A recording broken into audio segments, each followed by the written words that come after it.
In today's video, I'm going to teach you how to set up A/B tests for HubSpot sequences in 2025 using a step-by-step process. This is a fantastic way to optimize your email campaigns and enhance your marketing strategy, ensuring you're reaching your audience most effectively. Let's dive into the details. To begin, you'll need to navigate to the HubSpot platform.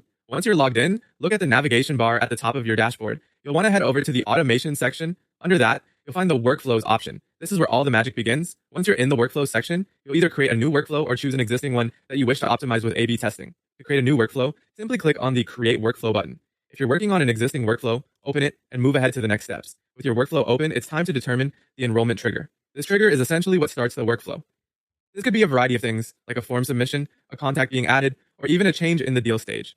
Setting an appropriate trigger is crucial, as it ensures the right contacts enter your workflow at the right time. Now, we're going to add a branch to your workflow. You'll notice a plus icon. Click on it and a menu will appear. From here, select Add Action, followed by Branch, and then choose Random Split. This random split allows you to divide your audience and test different sequences to see which one performs better. Next, you'll need to decide on your split ratio. A common method is to use a 50-50 split, where half of the contacts will follow path A and the other half will follow path B.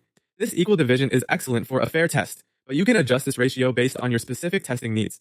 Under each branch, you'll add the actions you want to test. For example, you might try two different email versions, version A on one branch and version B on another, or you might test different delays between emails. These variances will help you gather insights into what resonates best with your audience. Once you've set everything up, review the entire workflow. Ensure that the enrollment triggers, actions, and branches are correctly configured. When you're satisfied, click on Turn On to launch your A/B test. Now your workflow is live, seamlessly running and collecting data. After sending, navigate to the Performance tab within your workflow. This is where you'll compare your results. Look closely at metrics such as open rates, click-through rates, and conversions. Analyzing these will give you a clear idea of how each variation performed and provide valuable insights for future campaigns. And there you have it. By following these steps, you'll be able to effectively set up A/B tests for your HubSpot sequences, optimizing your email performance like a pro. Stay tuned for more tips and tricks, and thanks for watching.